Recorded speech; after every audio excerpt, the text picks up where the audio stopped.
Before Tiananmen Massacre, Jiang Zemin, as newly appointed General Secretary, from the time of late May, began reading and approving official documents. He was a key figure in the tragedy and the one who benefited the most from it. After the massacre, the days grew long and challenging for Jiang. Much as blood that stained Jiang's hand. Every year around the date of June 4, people all over the world expressed condolences with numerous photos and video footages, which had been Jiang's never-ending nightmare. He'd never forget Zhao Ziyang's criticism of him before the massacre. Zhao's strong opposition to the massacre, and resignation in anger served as the most pointed reminder of Jiang's shameful road to power. Grieved by resentment, the way Jiang wanted Zhao's living quarter in Beijing monitored and controlled, was so harsh and strict, even security staff were left baffled and reluctant to follow. After the massacre, almost every major media operation the world over carried a picture of a young man, who blocked with his own body, unarmed, the pass of the moving group of tanks. The man's name was Wang Weilin. International media praised with sincere respect the courage with which Wang peacefully protested. Some called him the hero of the century. Wang's very existence itself became the reminder of the massacre. Jiang was terribly upset over the matter, and issued a secret order to find the young man. Wang was captured and executed in secret at Jiang's orders. In the year 2000, Jiang was interviewed by Mike Wallace, the veteran CBS 60 Minutes reporter in the United States. Wallace took out Wang Weilin's picture, and asked Jiang, "Do you admire this young man's courage?" Jiang offered a surprising reply: "He absolutely was not arrested. I don't know his whereabouts." To the experienced reporter, it was telling that Jiang had answered an unasked question. Another hero of Tiananmen protest was Xu Qinshen, the army commander of Battalion No. 38.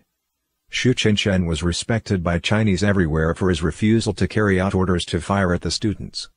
Yet, Jiang, as chairman of the military commission, ordered a secret trial of Xu, and imprisoned him for 5 years.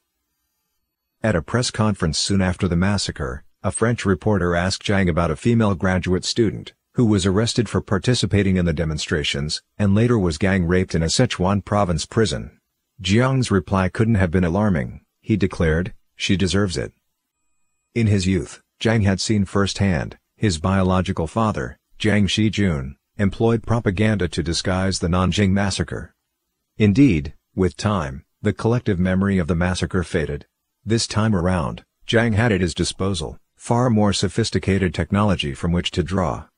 He ordered the production of a television program that would play out so-called acts of savagery by the student demonstrators. Military vehicles were purposely incinerated to create shocking footage for the program.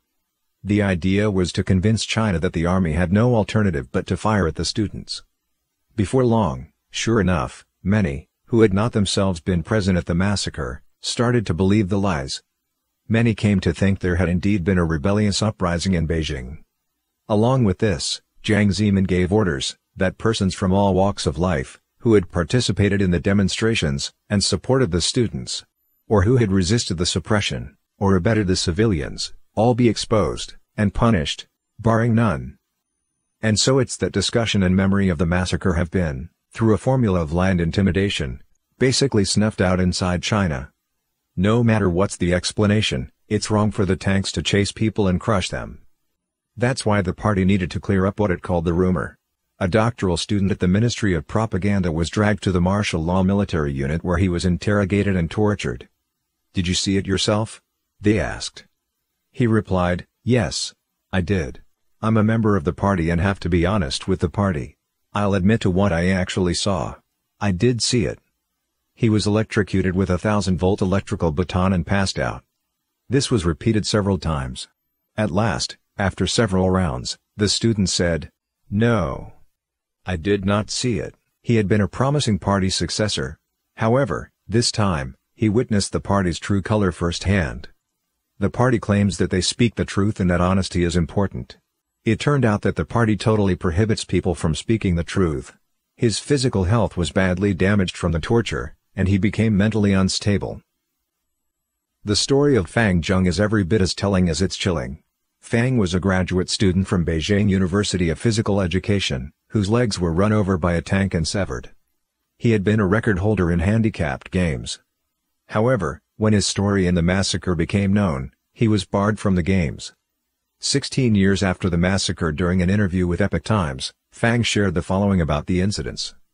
"I didn't have time to duck the tank, and was knocked to the ground. The tank then ran over my legs. Tank treads have many chains and wheel gears turning in them, and I felt my pants getting pulled into the tread gears by the chains. There was a tremendous force. I was slightly conscious and could tell that my body was being dragged on the ground. Later, the doctor at the hospital told me that my head, back, and shoulders had been bruised and lacerated. After the chain on the treads shredded my pants, and macerated my legs, I fell to the ground, and rolled to the side of the street near the sidewalk fence. My right leg was severed at the upper thigh. The left leg, at the knee." Important to Jiang is that memory of the massacre be weakened, blurred, and distorted over time such that the event will not be readdressed, or the government's power will not be challenged.